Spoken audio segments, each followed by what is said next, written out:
முதல்ல ஏதாவது பண்ணி நம்ம பேபிக்கு நம்ம மேல இருக்கிற கோவத்தை போக வைக்கணும் என்று நினைத்தவாறு சந்தோஷத்துடன் பெட்ஷீட்டில் படுத்து புரள ஆரம்பித்தான். அதே சமயம் இங்கே பெட்டில் தூக்கம் வராமல் புரண்டு கொண்டிருந்த சுரபி கால் வருகிறதா, அவன் மீண்டும் அழைக்க மாட்டானா என்று தன் போனையே பார்த்து கொண்டிருந்தாள். அதே சமயம் இங்கே சுரபி தனக்கு போன் செய்வதை நினைத்து மகிழ்ச்சியில் இருந்த விக்ரம் தன்னை மறந்து கண்களை மூடி தூங்க ஆரம்பித்தான். அப்பொழுது விக்ரமின் மொபைல் போன் மீண்டும் ரிங் ஆனது. என்ன, நம்ம பேபி தான் இந்த மாமா கிட்ட மறுபடியும் பேசணும்னு ஆசையில மறுபடியும் கால் பண்றாளோ என்று தனக்குத்தானே சொல்லிக்கொண்டு கண்களை தேய்த்தவாறு அரைகுறை தூக்கத்துடன் கண் விழித்து தனது போனை எடுத்து பார்த்தவன் அதில் நந்தகுமார் என்ற பெயரை பார்த்துவிட்டு போனை அட்டன் செய்தான். விக்ரம் சார், நான் உங்களை எதுவும் டிஸ்டர்ப் பண்ணிட்டேனா? இந்த டைம்ல நான் உங்களை கால் பண்ணி டிஸ்டர்ப் பண்ணதுக்கு ரொம்ப சாரி சார் என்று சொல்ல, அப்படியெல்லாம் ஒன்றும் இல்லை நந்தகுமார், நீ என்ன விஷயமா கால் பண்ணியிருக்க? எதுக்கு இந்த அளவுக்கு பதட்டமா பேசுற? என்னாச்சு, ஏதாவது ப்ராப்ளமா என்று விக்ரம் ஒன்றும் புரியாமல் கேட்க, சார், நான் நீங்க சொன்ன மாதிரியே புருஷோத்தமன் ரியல் எஸ்டேட்ல இருக்கிற எல்லா ஷேர் ஹோல்டர்ஸையும் நீங்க கொடுத்த பணத்தை வச்சு அவங்கள என்னோட கைவாசப்படுத்திட்டேன். அது மட்டும் இல்லாம அந்த கம்பெனி எனக்கு சொந்தமானதா ஆக்கிட்டேன். ஆனா இந்த விஷயம் எல்லாத்தையும் தெரிஞ்சுக்கிட்டு அந்த ராகுல் மேத்தாவோட ஃபேமிலி இருக்கிறவங்க என்னை கொல்றதுக்காக வெளியில காத்துக்கிட்டு இருக்காங்க என்று நந்தகுமார் பதட்டமாக அவசரத்துடன் சொல்ல, நந்தகுமார், ஒரு நிமிஷம், நீ எதுக்கும் பயப்பட வேண்டாம், நான் உடனே இப்ப அங்க கிளம்பி வரேன். நீ இப்ப இருக்கிற மாதிரியே கொஞ்சம் மேனேஜ் பண்ணிக்கிட்டு இரு, அதுக்குள்ள நான் வந்துடுறேன் என்று சொன்ன விக்ரம் உடனே அங்கிருந்து கிளம்பினான். உள்ளே இருந்த நந்தகுமாருக்கும் விக்ரமிடம் பேசிய சில நிமிடங்களுக்கு பின் காணாமல் போன பயம் இப்பொழுது அவர்கள் கதவை அடித்து நொறுக்குவதில் மீண்டும் வந்து ஒட்டி கொண்டது. எப்படியாவது விக்ரம் வரும் வரை சமாளிக்க வேண்டும் என்ற நம்பிக்கையுடன் அவன் கதவை திறக்காமல் உள்ளேயே நின்று கொண்டிருந்தான். ஆனால் வெளியே இருந்து 10-15 ரவுடிகள் ஒன்றாக சேர்ந்து கதவை அடிக்கவும் கதவு நொறுங்கியது. அதன் பின்பு அனைவரும் உள்ளே நுழைந்தனர். அவர்கள் அனைவரையும் பார்த்த நந்தகுமாரின் உடல் பயத்தில் விரைக்க ஆரம்பித்தது.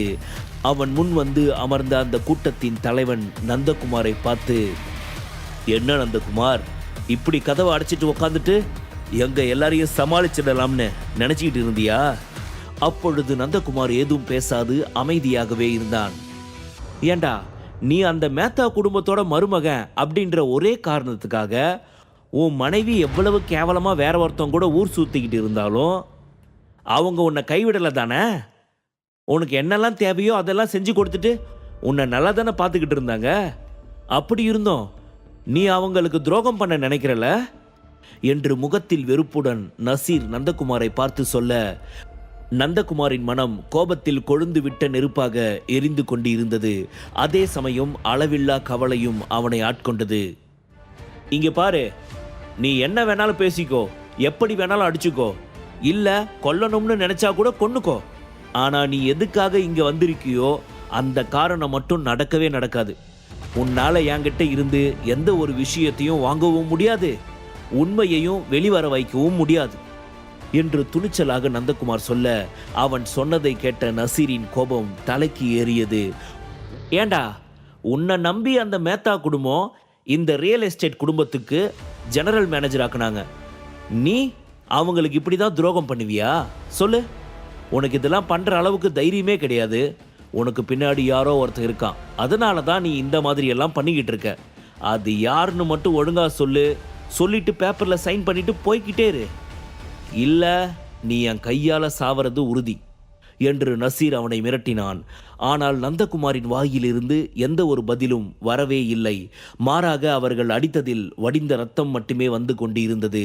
பொறுமையை இழந்த நசீர் அவன் கன்னத்தில் ஓங்கி அறைந்துவிட்டு, என்னடா நான் சொல்லிக்கிட்டே இருக்க, நீ எந்த பதிலும் சொல்லாம அமைதியா இருக்க?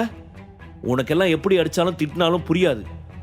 அதனால நான் உங்ககிட்ட இன்னொன்னு காட்ட விரும்புறேன். எங்கடா அது என்று தன் அருகில் இருந்த ஒருவனை நோக்கி கையை நீட்ட, அவன் அருகில் இருந்தவன், இதோ இருக்கு பாஸ் என்று சொல்லி ஒரு மொபைல் போனை அவனிடம் கொடுத்தான். அதில் இருந்த வாய்ஸ் ரெக்கார்டரை ஆன் செய்ததும் அதில் கேட்ட குரலால் நந்தகுமார் மிகவும் அதிர்ச்சி அடைந்தான். யாரா நீங்க எல்லாம்? என்னை விட்டுருங்க, எதுக்காக என்னை பிடிச்சி அடைச்சு வச்சிருக்கீங்க? தயவு செஞ்சு என்னை விட்டுருங்க என்று வயதான ஒரு பெண்மணியின் குரல் அலறும் சத்தம் கேட்டது. அதை கேட்டு நந்தகுமாரின் கண்களில் கண்ணீர் துளிகள் நிரம்ப ஆரம்பித்தது. இது என்னோட அம்மா வாய்ஸ் மாதிரி என்று அவன் வார்த்தைகள் தடுமாற, ஆமா ஆமா ரைட்டு தான், இதுவும் அம்மாவோட குரல் தான். அவங்க என்ன பேசுறாங்கன்னு நல்லா கேட்டியா? உனக்கு பின்னாடி ரொம்ப ஸ்ட்ராங்கான ஆள் யாரோ ஒருத்தர் இருக்கான். அவன் மட்டும் யாருன்னு சொல்லிட்டு இந்த பேப்பர்ஸ்ல சைன் பண்ணிட்டு போய்கிட்டே இரு. உன்னோட அம்மாவையும் உயிரோட விட்டுருவோம், உன்னையும் விட்டுறோம். அது போக உனக்கு தேவையான பணத்தையும் கொடுத்துட்றோம். அதுக்கப்புறம் நீ எங்கள் கண்ணில் இருந்து காணாமல் போயிடு. என்ன டீல் ஓகேவா? நீயே யோசிச்சு நல்ல முடிவாயிடு என்று அவனை மிரட்ட, இப்பொழுது நந்தகுமாருக்கு என்ன செய்வதென்றே புரியவில்லை. ஒரு பக்கம் வயதான தன் அம்மா எங்கோ ஒரு இடத்தில் கஷ்டப்பட்டு கொண்டிருக்கிறார். இன்னொரு இடத்தில் தன்னை நம்பி எந்த ஒரு பேப்பர்ஸும் இல்லாமல் அத்தனை பணம் கொடுத்த விக்ரமுக்கு நன்றி கடனுடன் இருப்பதா, இல்லை உண்மையை சொல்லி தன் அம்மாவை காப்பாற்றுவதா, என்ன செய்வதென்றே அவனுக்கு புரியவில்லை.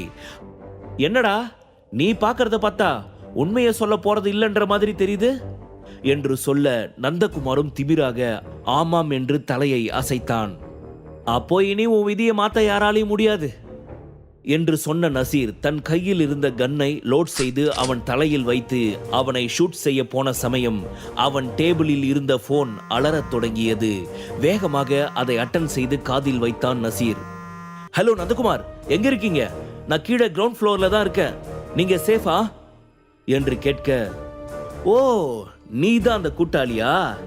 யாருடா நீ என்று கேட்க, எதிர்முனையில் இருந்து வந்த பதிலை வைத்து நந்தகுமார் இப்போது மேத்தா குடும்பத்தினர் அனுப்பிய ஆட்களின் கையில் வசமாக சிக்கிக் கொண்டான் என்பதை புரிந்து கொண்ட விக்ரம்டா என்று தில்லாக சொன்னவன், டேய் உனக்காக தான்டா நான் இங்க வந்திருக்கேன். தைரியமா இருந்தா நந்தகுமாரை விட்டுட்டு என் முன்னாடி வாடா என்று மிரட்டினான்.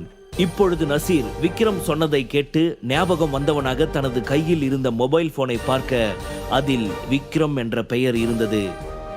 விக்ரம் விக்ரம் விக்ரம் என்று பலமுறை அந்த பெயரை உச்சரித்தவன் பின் ஏதோ கண்டுபிடித்தவன் போல, ஏய் நீ அந்த புருஷோத்தமன் குடும்பத்தோட லோக்கல் மருமகன் தானே என்று சொல்லிவிட்டு தனக்கு எதிரே இருந்த நந்தகுமாரை பார்த்து, இந்த லோக்கலான ஒரு ஆளுவும் கூட கூட்டு சேர்த்துக்கிட்டு தான் நீ இவ்வளவு பெரிய காரியம் பண்ணிக்கிட்டு இருக்கியாடா?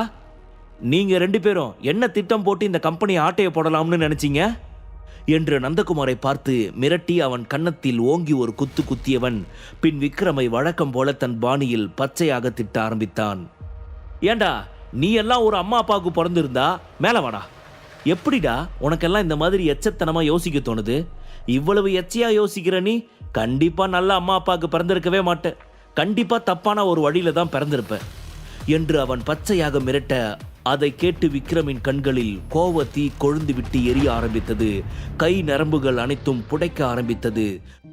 முழு கதையையும் கேட்டு மகிழ பாக்கெட் FM ஆப்பை டவுன்லோட் செய்யுங்கள். லிங்க் டிஸ்கிரிப்ஷனில் கொடுக்கப்பட்டுள்ளது.